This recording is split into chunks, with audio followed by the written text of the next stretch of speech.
All right, class. So first off, as always, good day.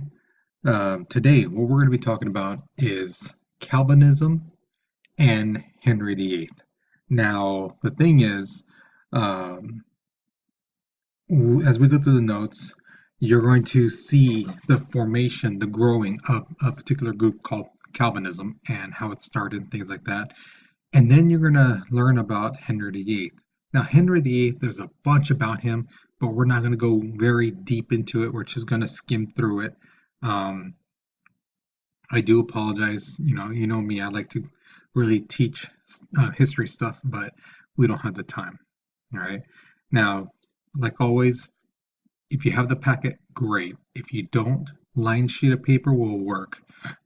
Just be sure that you put the warm up notes, you know, question, answer, on the side. So that way I know where each section is as we go along.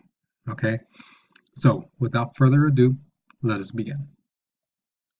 Now remember, this is a recording, so if by any chance I am going too fast, you can always pause it, go back, things like that. Okay? Um, you're in control. All right? So just remember that. So here is your warm-up picture. Now, it's very plain, very basic picture, but first off, what do you see? Okay, um, again, it's not much, but just what do you see? Make a list of things you see. Um, the second part of it is, what do you think this artist is trying to say? Okay, so again, I know there's not much on it. It's very self-explanatory, um, but just basically, what is this um, artist trying to say? Okay. Okay. So here's the thing. Calvinism actually started with this guy named John Calvin. Now, Calvin basically converted to Protestantism. And the thing is, he was living in France at the time, and France was very Catholic. So basically, he was forced to leave um, France. Now, he went to Switzerland. Now, in Switzerland, he wrote a book, and his book was called The Institutes of the Christian Religion, and he wrote this in 1536. Now, basically, what it did, this book, what it detailed is the uh, Protestant thought. Um, now, the thing is, at this time, the printing press was big, and books no longer had to be written by hand, so they could be just printed, boom, boom, boom, and there you go, you have a book instead of going page by page, handwritten, with the ink and the little quill, the little feather um, pen, in doing that. Those days were now gone. Now they had the printing press, so you just get the ink, you get the little tiles, put the letters together, dab the ink, boom, paper, there you go. Now the book spread, and he became a leader of the Protestant. Okay, but here's the thing, which was a little bit different. Calvin actually believed that before you're even born, you're already predestined to go to heaven or hell. All right. Um, they said that those who were elected are basically saved and will basically will receive salvation from God. And those who were destined to be damned, destined to go to hell, um, they had this thing called reprobate. Now, reprobate basically means that, dude, that's it. You know, God already knows how you're going to live your life. So, there you go. You know, the idea that God knows everything before it even happens, things like that. So you know, why try to, deny saying, "Oh, I'm going to be good, I'm going to be good," and in your heart you're already evil or whatever, um, that type of stuff. Um, it resonated in people. They're like, I can see that. God knows everything. So, yeah, I'm a good person. I'm going to go to heaven. That person, he's acting up. He's doing this and that. Oh, he's going to hell. I already know. Yeah. Yeah. You could already tell he's going to hell. So, the thing is, it got this idea going in people's heads of predestination. Now, Calvin did say this. He, he has once for all determined both whom he would admit to salvation and whom he would condemn to destruction. Now, he stressed that no one could ever be absolutely certain of salvation. But again, just like I'm saying about people already have a notion. Someone's already doing this, someone's doing that. Oh, yeah, they're probably already going to hell. So I'm good. So, the thing is, they also felt that the elected officials and people should rule society as government leaders. So if you were considered the good kind, the good saved people, then that means God has already chosen you to go to heaven. And if he's already chosen you, then maybe you should be in power because you know what's right and wrong.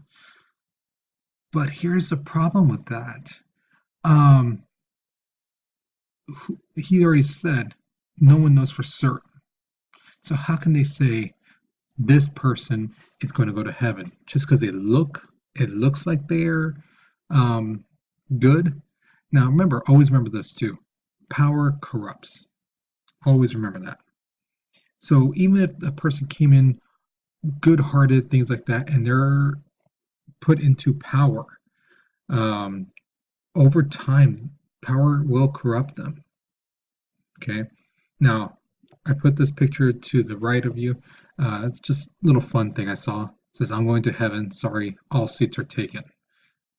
Again, predestination, you know. But Calvinism, they had this core doctrine, and it was basically the acronym called TULIP, TULIP. And the T stood for total deprivation, right? You give your all to your religion, to God. Unconditional election, again, you give it your all, right? There's no questioning, you just do it.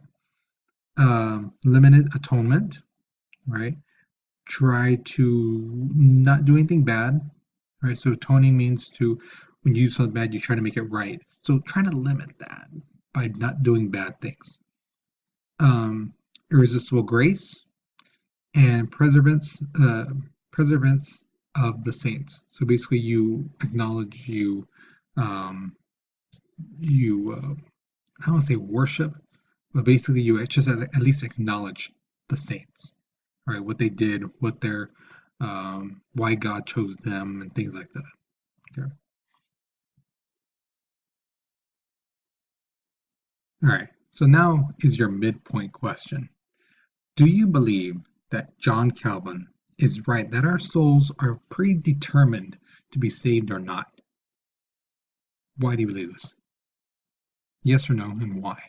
Okay, so the writing prompt is I believe that John Calvin is right or wrong about predestination or predetermination because, and explain. Okay, now again, remember, this is an opinionated piece, but you need to back it up with the why. Why do you believe this? That's key. And remember, like I've said it before, do not just put because Donald Duck and Mickey Mouse said so. Where did that come from? Okay, honestly, really think of a reason why. Why do you believe that he is right or wrong about this? Okay, all right. So in Geneva, Switzerland in 1536, Calvin begins to create a church government. Now, if you look to the picture on your right, you'll see a map of Europe. Um, the yellow represents Lutheranism, the kind of tealish is Calvinism, the purple is angelic, The white is Roman Catholic. The kind of beige is the Roman Catholic with Protestant minorities. The pink is Orthodox, and the kind of flesh tone is Muslim. Okay.